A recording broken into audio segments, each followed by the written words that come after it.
materi pertama ini adalah tentang Pancasila, negara dan ideologi. Ya.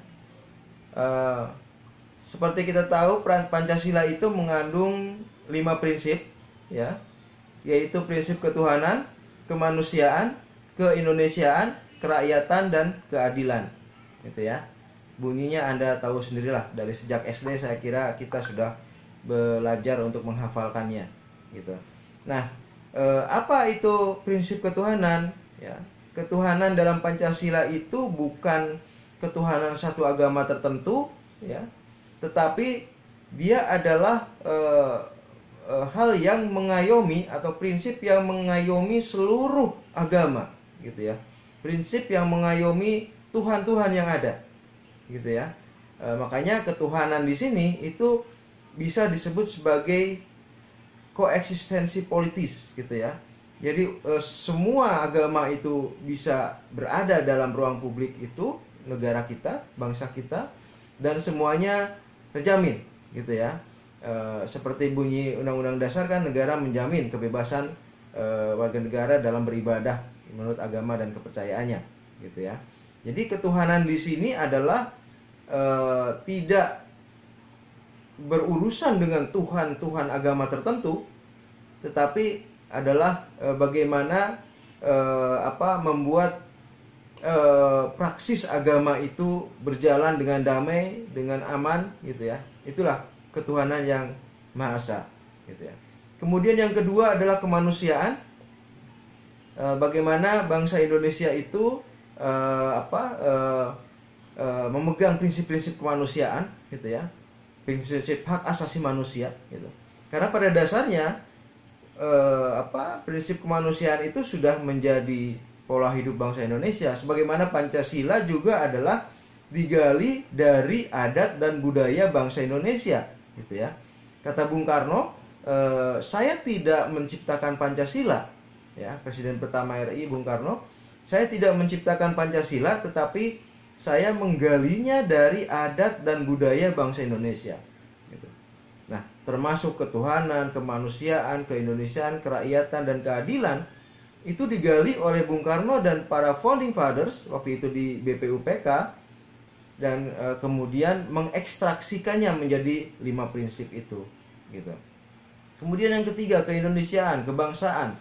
Itu adalah kesadaran akan nasionalisme, gitu ya. Kesadaran akan kesamaan sebagai satu bangsa, gitu. Jadi bangsa Indonesia boleh saja terdiri dari berbagai agama, suku, ras, antar golongan, tetapi kesadaran keindonesiaan itu melekat di dalam setiap diri, setiap individu bangsa Indonesia, gitu ya. Nah, kemudian yang keempat adalah kerakyatan. Kerakyatan ini adalah prinsip demokrasi, gitu. Demokrasi Indonesia adalah demokrasi kerakyatan. Isinya adalah musyawarah mufakat, sebagaimana Anda tahu bunyinya seperti itu, gitu ya. Musyawarah dan mufakat. Jadi demokrasi kita itu bukan demokrasi barat, bukan demokrasi ala Amerika, ala Inggris, ala Prancis, ala Jerman, tapi kita punya demokrasi khas Indonesia, ya. Praksisnya antara lain adalah musyawarah mufakat itu tadi, gitu. Dan kemudian yang kelima adalah prinsip keadilan sosial.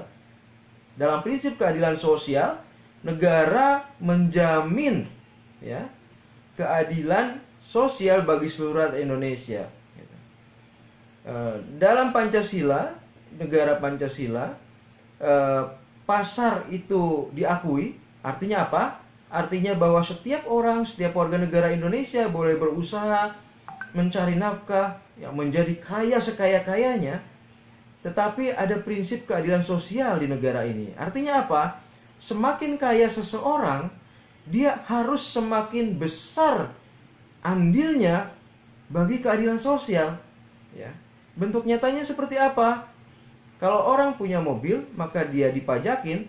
Tapi kalau mobilnya sudah 5 misalnya, mobil kedua lebih tinggi pajaknya dari mobil pertama, mobil ketiga lebih tinggi pajaknya dari mobil kedua, mobil keempat lebih tinggi pajak dari mobil ketiga, mobil kelima lebih tinggi pajaknya dari mobil keempat. Itulah namanya pajak progresif, terus semakin mahal, gitu ya. Nah, dengan demikian maka kontribusi orang, semakin kaya orang akan semakin besar kontribusinya bagi negara, bagi rakyat, gitu ya.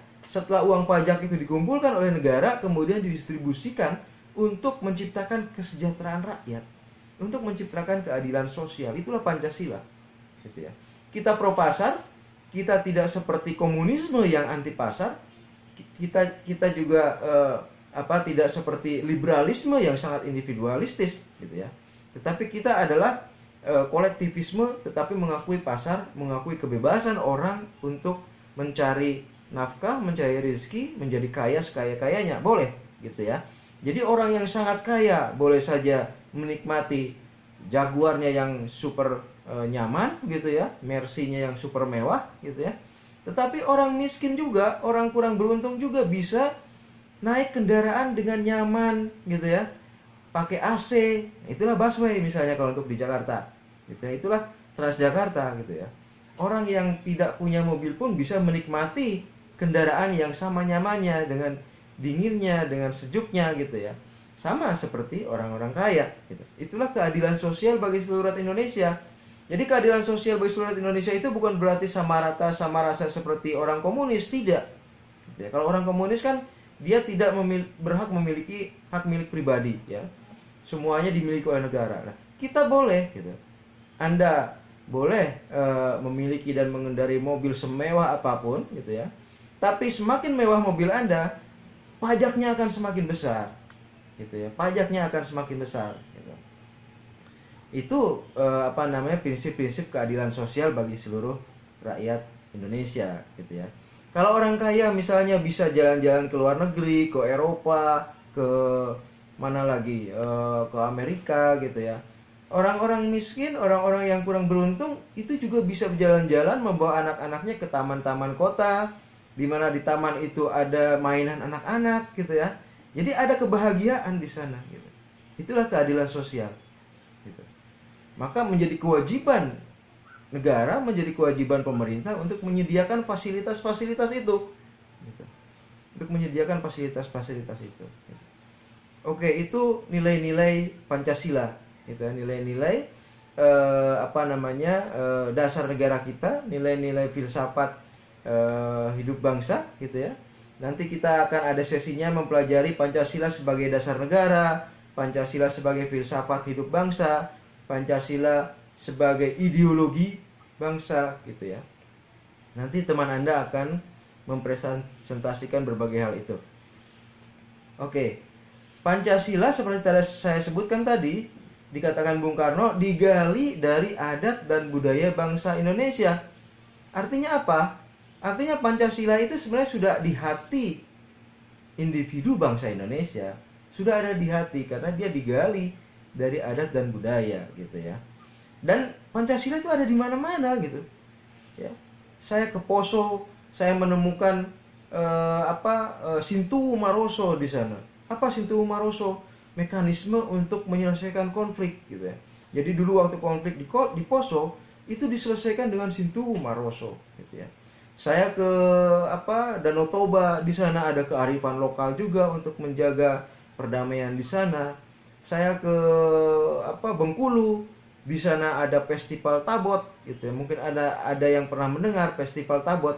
Itu festival di mana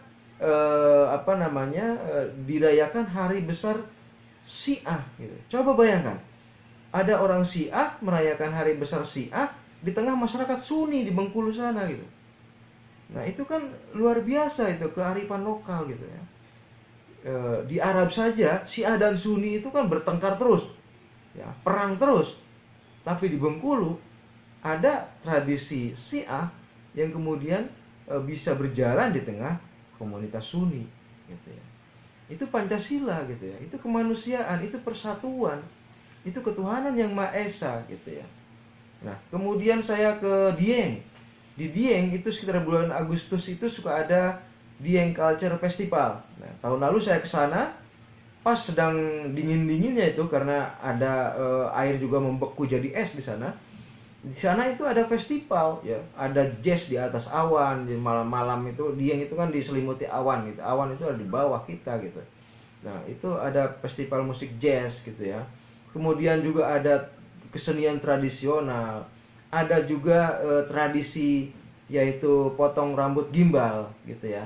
Nah, itu adat Hindu yang berjalan di tengah-tengah orang Islam gitu. Itu luar biasa gitu ya. Nah, itu Pancasila, itu kemanusiaan, itu persatuan, itu musyawarah mufakat gitu. Itu keadilan sosial gitu. Itu juga ketuhanan gitu. Ya. Saya ke Cigugur, Kuningan, ada yang namanya Serentahun. Ya, melihat pesta hasil panen, mereka namakan Serentahun gitu. Dan itu ada gotong royong di sana, ya. Jadi kata Bung Karno, Pancasila itu kalau diperas menjadi 3 sila, maka didapatlah Trisila, yaitu ketuhanan, kemudian sosionasionalisme dan sosiodemokrasi, ya. Tetapi kalau diperas lagi menjadi 1 sila, itulah Ekasila. Dan Ekasila itu adalah gotong royong, gitu. Jadi di setiap daerah itu sudah ada budaya gotong royong, dan itu itulah yang kemudian diekstraksi oleh para founding fathers itu menjadi Pancasila, gitu ya. Jadi Pancasila itu sudah ada di hati bangsa Indonesia. Nah, kenapa sekarang kita terasa jauh dengan Pancasila?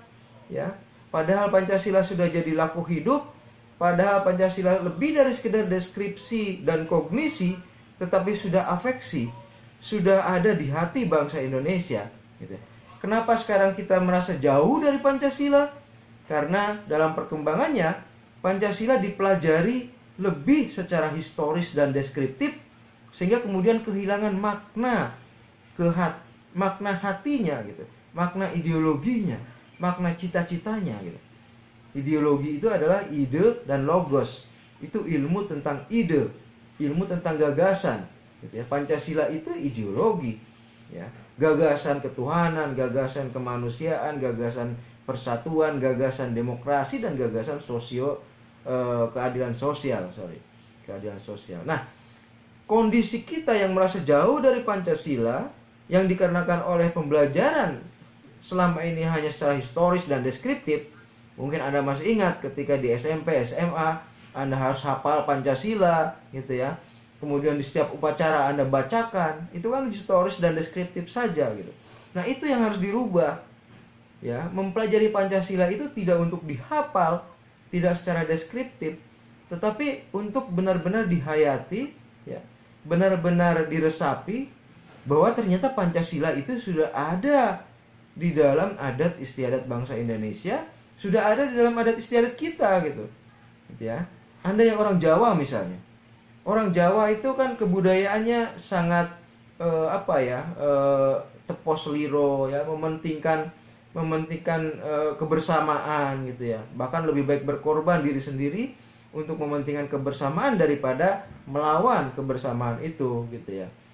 Itulah tradisi Jawa gitu ya. Dan itu diangkat ke dalam Pancasila gitu, di mana Pancasila adalah keadilan sosial bagi seluruh Indonesia. Keadilan sosial itu sikap mementingkan kebersamaan gitu.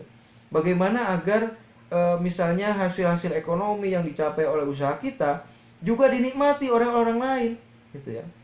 Dengan bentuknya yaitu pajak gitu ya. Kalau Anda orang Islam, Anda juga bayar zakat gitu ya. Ada sedekah gitu ya. Nah, itu bentuk kolektivisme. Itu bentuk masyarakat yang lebih mementingkan individu, mementingkan kebersamaan gitu dibanding dengan di barat misalnya yang sangat individualistis, yang tidak peduli orang lain gitu. Yang penting kepentingannya tercapai gitu.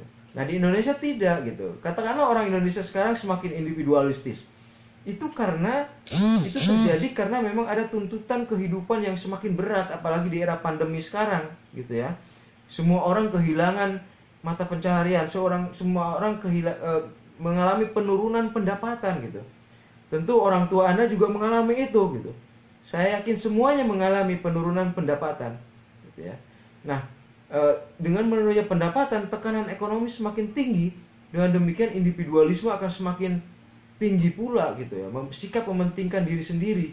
Bagaimana agar saya dan keluarga itu tetap minimal bisa makan misalnya gitu ya. Nah, itu kan karena tuntutan hidup gitu. Tapi pada momen-momen tertentu, sikap kebersamaan, sikap kolektivisme, sikap keadilan sosial itu akan muncul gitu ya. Kita ingat misalnya di awal-awal pandemi kemarin, sekitar bulan Maret, itu banyak kelompok-kelompok masyarakat yang memberi makan, memberi APG, masker, ya kan, dan lain sebagainya. Itu sikap kolektivisme kita, itu sikap mementingkan kebersamaan kita, gitu. Itu yang ada di dalam masyarakat Indonesia. Itulah gotong royong, gitu ya. Gotong royong yang menjiwai seluruh kehidupan bangsa, menjiwai 5 prinsip dalam Pancasila, gitu. Jadi kalau beberapa waktu lalu orang mempersoalkan bahwa Pancasila mau diganti dengan gotong royong, tidak seperti itu, karena gotong royong itu ada dalam Pancasila. Gotong royong itu menjiwai Pancasila, gitu. Seperti itu, ya. Itulah Pancasila kita, gitu. Nah, jadi ideologi yang bisa katakanlah berpengaruh pada emosi, maka itu ideologi yang akan memenangkan persaingan dalam kontestasi ideologi, gitu ya. Kenapa misalnya kemarin gerakan 212 terlihat berhasil memutihkan Jakarta, gitu ya? Karena dia berhasil menarik emosi publik, gitu, dan kemudian memunculkan tindakan, gitu. Nah, itulah keberhasilan bahwa Pancasila kalau memang akan diperkuat kembali, maka harus diupayakan untuk bisa masuk ke emosi, gitu ya. Bisa masuk ke emosi, mempengaruhi hati, tidak hanya akal, gitu. Pancasila kalau hanya ditaruh di akal, dihafalkan, maka tidak akan berbekas, gitu. Tapi kalau dimasukkan ke dalam hati, bahwa kita harus menyadari bahwa hidup kita itu menganut prinsip-prinsip yang ada dalam Pancasila, maka dengan sendirinya Pancasila akan kuat, gitu ya. Bagaimana menghidupkan Pancasila dalam batin bangsa Indonesia? Ada beberapa cara, ya. Yang pertama, menurut saya adalah dengan terus menghidupkan kembali sejarah kemerdekaan. Kenapa demikian? Karena dengan menghidupkan kembali sejarah kemerdekaan, maka kita akan tahu bahwa kemerdekaan bangsa ini tidak diperoleh secara gratis, tetapi ditukar oleh darah dan nyawa, ya, para pahlawan bangsa. Mungkin itu kakek nenek kita, gitu. Itulah nenek moyang kita yang mempertaruhkan nyawanya, berjuang hingga tetes darah penghabisan, gitu ya, untuk mempersembahkan kemerdekaan kepada kita, gitu, ya. Dan kemerdekaan itu yang harus kita pelihara, gitu ya. Nah, untuk menghidupkan Pancasila, di mana Pancasila adalah fondasi dari kemerdekaan ini, gitu ya. Pancasila itu fondasi dari kemerdekaan, fondasi dari bangsa ini. Kalau fondasi rumah itu roboh, maka rumahnya juga akan roboh. Artinya kalau Pancasila itu kita tinggalkan, roboh, maka bangsa ini juga akan roboh, gitu ya. Nah, maka Pancasila itu harus benar-benar diperkuat, harus ada dalam hati setiap bangsa Indonesia, gitu. Nah, cara memperkuatnya adalah pertama dengan tadi terus mengangkat sejarah kemerdekaan, agar tumbuh kesadaran bahwa kemerdekaan ini tidak gratis, tapi diperjuangkan oleh darah, keringat, dan air mata para kakek nenek kita, gitu ya. Kemudian yang kedua, ciptakan keadilan dan kesejahteraan. Nah, keadilan sosial bagi seluruh Indonesia adalah salah satu cara untuk memperkuat Pancasila itu sendiri. Karena dengan munculnya keadilan, munculnya kesejahteraan, maka tentu kita akan tersadar bahwa inilah anugerah berbangsa, inilah anugerah dari Pancasila. Kemudian memunculkan kebanggaan, ya. Kenapa orang Amerika itu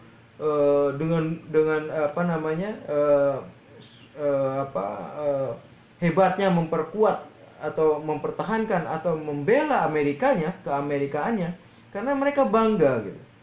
Mereka bangga dengan Amerikanya. Kita lihat di film-film Hollywood, itu begitu bangganya orang Amerika terhadap keamerikaannya. Bagaimana memunculkan kebanggaan, nanti kita lihat. Dan yang keempat adalah memunculkan doktrin keselamatan, dalam arti bahwa kalau Pancasila ini roboh, ditinggalkan, maka bangsa ini roboh, maka yang ada adalah nanti konflik. Bayangkan, kalau Pancasila ini roboh, bangsa ini roboh, maka akan muncul keinginan untuk mendirikan negara-negara baru. Dan pada saat keinginan mendirikan negara-negara baru itu, maka akan muncul pertentangan, akan muncul konflik, gitu ya. Dan kita tidak akan selamat, ya. Kita lihat di Arab, di Suriah, di Syria, di Irak, yang terjadi seperti itu. Kalau kita meninggalkan Pancasila ini roboh, maka kita akan menjadi seperti Syria, ya, nyawa kita akan selalu terancam, ya. Keselamatan keluarga kita juga akan selalu terancam. Karena itu Pancasila itu penting buat hidup diri kita sendiri juga, gitu ya. Tidak hanya sebagai kebangsaan, tetapi untuk diri kita sendiri juga. Karena begitu Pancasila roboh dan bangsanya roboh, maka kita pun akan terancam, gitu. Kita pun akan terancam. Nah, bagaimana memunculkan kebanggaan? Kita lihat ini foto Susi Susanti, ya, pebulu tangkis kita di era tahun 90-an saya kira. Ini dia tidak nangis karena sedih. Ya, ini adalah momennya ketika dia memenangkan emas di Olimpiade. Ya, jadi dia menangis karena bangga, menangis karena terharu. Dan waktu itu tidak hanya Susi Susanti yang menangis, gitu ya. Tidak hanya Susi Susanti yang bangga, tapi seluruh bangsa Indonesia yang menyaksikan kemenangan itu juga bangga. Saya sendiri sampai merinding ketika merah putih itu dikibarkan di sana, gitu. Begitu bangganya bangsa Indonesia ketika kita meraih prestasi. Jadi salah satu memunculkan kebanggaan adalah meraih prestasi, memunculkan prestasi. Selain itu tentu memunculkan kesejahteraan rakyat, ya, kemakmuran dan lain sebagainya. Itu kalau kita tanya bagaimana cara memunculkan kebanggaan sebagai bangsa Indonesia, gitu ya. Oke, itu doktrin keselamatan sudah, koeksistensi politik sudah. Jadi Pancasila itu benar-benar harus dikembalikan seperti awalnya. Pancasila itu menyentuh rasa. Pancasila itu ada di hati karena Pancasila memang digali dari adat dan budaya bangsa. Namun dalam perjalanannya Pancasila menjauh, ya, karena kita yang menjauh. Ya, kita hanya membaca Pancasila dan menghafalkannya, tidak dimasukkan ke hati. Nah, sekarang kita harus berupaya untuk benar-benar menghidupkan kembali Pancasila dalam hati bangsa Indonesia, gitu ya. Oke, kemudian kita masuk ke ideologi. Apa itu ideologi? Ideologi adalah shared system of values, belief, and attitude, ya. Jadi ideologi itu yang secara etimologi adalah ilmu tentang gagasan, ilmu tentang ide-ide. Itu isinya adalah nilai-nilai, kepercayaan, dan kemudian sikap, gitu ya. Bung Karno mengatakannya sebagai karakter, gitu ya. Makanya bagi Bung Karno membumikan Pancasila adalah membumikan karakter, adalah membangun karakter. Bung Karno mengatakan tugas dari generasi muda ke depan adalah nation character building, membangun karakter bangsa, gitu ya. Membangun nilai-nilai, belief, dan attitude, gitu ya. Kalau itu sudah terbangun, maka bangsa pun akan semakin kuat, gitu. Karena setiap gerak dari elemen bangsa itu akan didasari kesadaran sebagai bangsa Indonesia, gitu. Kita lihat bagaimana kuatnya bangsa China sekarang, gitu ya. Karena setiap orang Cina dimanapun di belahan dunia ini menyadari bahwa dia adalah bangsa Cina, gitu. Dan setiap keberhasilan yang diraih itu juga dia share kepada negaranya, gitu, kepada bangsanya, gitu. Ya.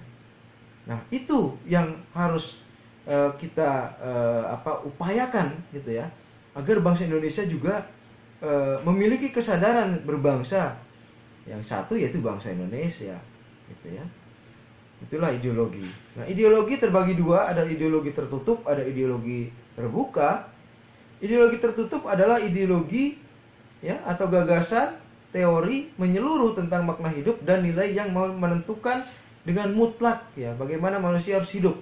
Ideologi tertutup itu misalnya komunisme, ya. Komunisme itu sangat tertutup, ya. Dia menentukan bagaimana manusia hidup, bagaimana manusia makan, dan lain sebagainya. Ya. Yang lain, kenapa ideologi tertutup itu harus ditolak, gitu ya? Adalah karena manusia itu berhak untuk menentukan kebebasannya, gitu ya. Ya. Tidak ada yang memiliki hak untuk menuntut ketaatan mutlak, karena setiap individu itu memiliki kebebasan. Nah, karena itu Pancasila merupakan ideologi terbuka, bukan tertutup, gitu ya.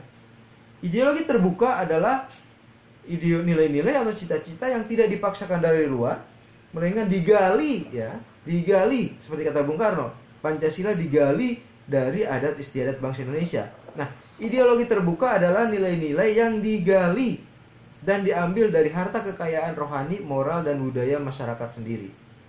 Jadi tidak seperti komunisme yang dicangkokkan dari luar, gitu ya, dan itu bersifat tertutup. Maka Pancasila adalah digali dari adat istiadat bangsa Indonesia, dan kemudian di dalamnya dimungkinkan adanya diskursus, ya, bagaimana nilai-nilai itu disetujui, disepakati. Itulah ideologi terbuka, gitu. Nah, Pancasila adalah ideologi terbuka. Maka mempelajari Pancasila adalah mempelajari cita-cita, tetapi cita-cita yang bisa didiskusikan, gitu ya. Bagaimana sih meraih ketuhanan yang Maha Esa itu, membumikan ketuhanan yang Maha Esa itu, gitu ya. Bagaimana sih mempraktekkan kemanusiaan, gitu ya. Bagaimana sih mempraktekkan nasionalisme, gitu ya.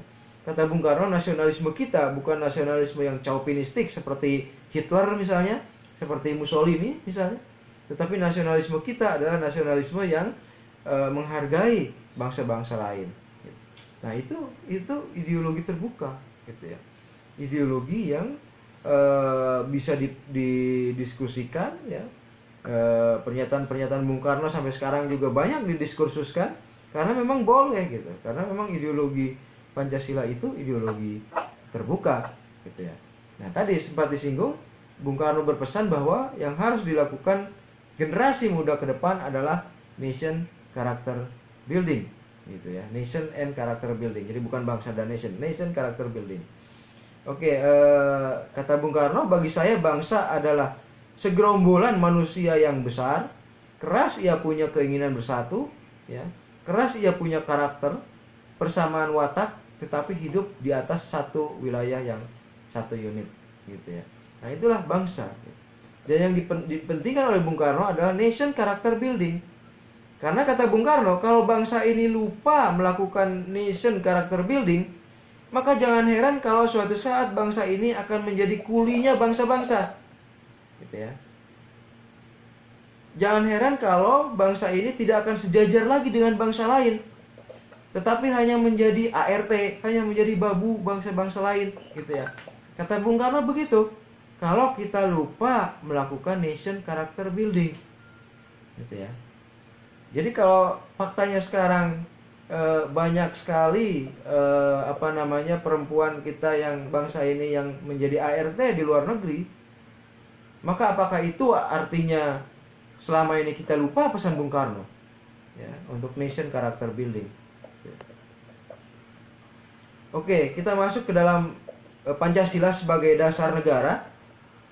Nah, Pancasila sebagai dasar negara merupakan dasar bagi kehidupan berbangsa dan bernegara, gitu ya. Dasar itu adalah fondasi yang mendasari, gitu ya. Setiap produk hukum misalnya harus berpatokan pada dasar negara ini, gitu ya. Itulah Pancasila sebagai dasar negara, gitu ya. Oke. Pancasila juga adalah ideologi nasional, ya. Ideologi nasional artinya cita-cita bangsa ini, ya.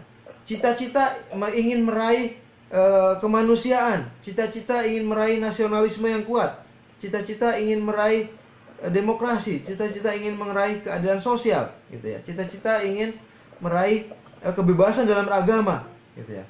Mungkin sekarang masih ada hambatan dalam kebebasan beragama. Mungkin sekarang kehidupan ekonomi masih dipenuhi oleh ketimpangan-ketimpangan. Tapi bangsa kita karena punya Pancasila, maka kita harus terus mendekati ideal bangsa kita itu, yaitu keadilan sosial, yaitu kebebasan beragama dan lain sebagainya itu, gitu ya.